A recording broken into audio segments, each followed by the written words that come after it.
Channel से जुड़े सभी श्रोताओं तथा दर्शकों सुप्रभात। श्रोताओं, किसी ने ठीक ही कहा है कि कर्ज लेकर घी पीने से अच्छा है सूखी रोटी खाना। कर्ज में डूबा व्यक्ति तनावग्रस्त स्वयं भी रहता है और परिवार के सदस्यों को भी तनाव में रखता है।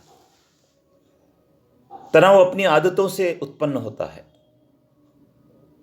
जब हमारी आदतें अनियमित हो जाए, हमारी जीवन जीने की कला दूसरों को देखकर बदल जाए, भौतिक विलासिताओं में हम अधिक रुचि लेने लगते हैं, तब हमें तनाव उत्पन्न हो जाता है। आइए जान लेते हैं विस्तार से इस वीडियो में क्या है नई बात। कई सारे लोग अपनी भौतिक विलासिताओं की पूर्ति के लिए कर्जा लेते हैं और जब उस कर्ज को नहीं चुका पाते हैं तो तनावग्रस्त होकर परिवार को जोखिम में डालते हैं और खुद भी जोखिम में रहते हैं तथा आत्महत्या के लिए प्रेरित होते हैं। इससे अच्छा है कि हम अपनी आवश्यकताओं को सीमित रखें, भोग विलासिताओं से दूर रहें, सादगीपूर्ण जीवन व्यतीत करें। इससे आप कर्ज लेने के लिए प्रेरित नहीं होंगे। मेहनत करके कमा कर खाना ज़्यादा बेहतर है कर्ज लेकर घी पीने से। आइए कैसे बचें कर्ज लेने से, इसके बारे में भी जान लेते हैं।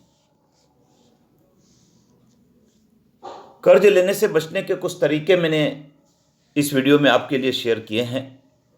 जितनी आय हो उतना खर्च करें। कई सारे ऐसे लोग होते हैं जिनकी इनकम 10 रुपया होती है, वो खर्चा 20 रुपये का करते हैं और फिर उसको जुटाने के लिए वो गैर कानूनी काम करते हैं और वही तनाव का कारण होता है, वही क्लेश का कारण होता है। पड़ोसी और रिश्तेदारों की विलासिता की वस्तुओं को देखकर स्वयं भी खरीदने के लिए प्रेरित ना हो।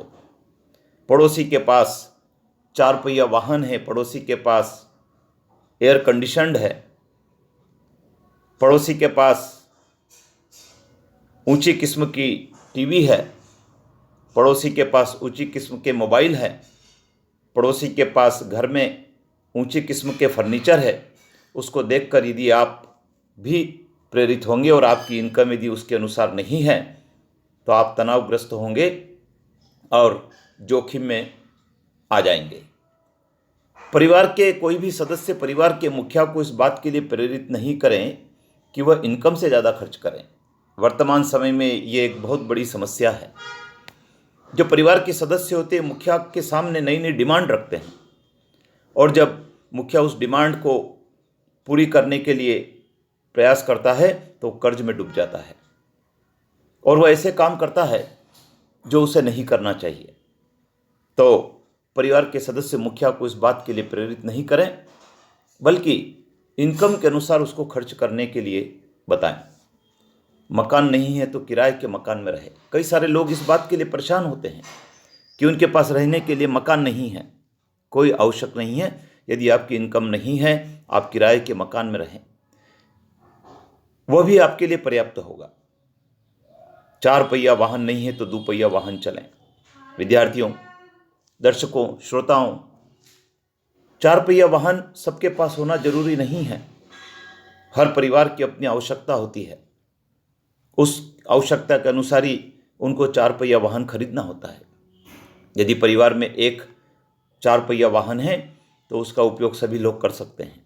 अलग अलग 4 पहिया वाहन खरीदने की आवश्यकता नहीं है, लेकिन वर्तमान में लोग कर्जा लेकर, फाइनेंस करवाकर 4 पहिया वाहन खरीदते हैं और चला नहीं पाने के कारण उसको कुछ माह के पश्चात बेच देते हैं, लाश में चले जाते हैं और कर्ज चुकाने में डूबे रहते हैं। शादी के लिए पैसा नहीं है तो सामूहिक विवाह में शादियां करें। आपके पास यदि पैसा नहीं है शादी समारोह में खर्च करने के लिए तो हर समाज में सामूहिक विवाह के आयोजन होते हैं। उस सामूहिक विवाह में अपने बच्चों की शादियां करें। उसमें कोई झिझक या शर्म महसूस करने की आवश्यकता नहीं है। पर्याप्त वित्तीय व्यवस्था ना हो तो छोटे रिसोर्ट ले। रिसोर्ट बहुत महंगे हो गए हैं।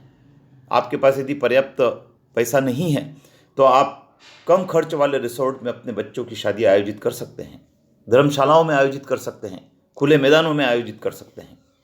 क्षमता नहीं हो तो कम लोगों के लिए कार्यक्रम की व्यवस्था करें। यदि आपकी कैपेसिटी नहीं है तो समारोह में आप कम से कम लोगों को बुलाएं, कम से कम पकवान बनाएं। जिससे कि आपका खर्च भी कम हो और आप कर्ज में नहीं डूबेंगे। बच्चों को पढ़ाने के लिए पैसा नहीं हो तो कम शुल्क वाले विद्यालय में भर्ती करें। सरकार की कई सारी योजनाएं हैं जिसमें बच्चों को निःशुल्क पढ़ाया जाता है, उस योजना का आप लाभ लें। कम शुल्क वाले विद्यालयों में बच्चों को भर्ती करें, घर पर पढ़ने पर ध्यान दें। वो बच्चे निश्चित रूप से प्रोग्रेस करते हैं। कपड़े अधिक महंगे नहीं खरीदें। बहुत सारे लोग महंगे कपड़े खरीदते हैं। 2000-3000 के कपड़े, जीन्स पैंट शर्ट खरीदने की आवश्यकता नहीं है। आप बाजार से कपड़ा लेकर सिलवा लें। इससे आपको कर्ज नहीं लेना होगा, तनाव मुक्त होंगे, रात को आपको सुख चैन से नींद आएगी। सोने चांदी के गहने पहनने से बचे। आपके पास पर्याप्त पैसा नहीं है तो आर्टिफिशियल गहना पहनकर भी आप आपका काम चला सकते हैं। और सोने चांदी के गहने पहनने में रिस्क भी बहुत है। लूटपाट की घटना अनेक होती है। आप उससे बच भी जाएंगे और आपके ऊपर अनावश्यक कर्ज भी नहीं होगा। मकान बनाना हो तो अपनी आवश्यकता के अनुसार बनाएं। ये बहुत महत्वपूर्ण है। कई सारे लोगों को छोटे मकान की आवश्यकता होती है, वे दूसरों को देखकर बड़े मकान बना लेते हैं, 2 मंजिला मकान बना लेते हैं, जबकि उनको आवश्यकता नहीं है। तो जितनी आपको ज़रूरत हो उतना बनाएं, उससे आपको कर्ज नहीं लेना होगा और आपकी इनकम के अनुसार ही आप काम को कर पाएंगे। तो अधिक से अधिक लोगों को इसे शेयर करें, जिससे कि हम कर्ज लेकर घी पीने से बचेंगे, सुख चैन की नींद सोएंगे और तनाव मुक्त रहकर अपने जीवन को व्यतीत कर पाएंगे। परिवार के लोगों को भी तनाव मुक्त रहने का अवसर दे पाएंगे। जय हिंद।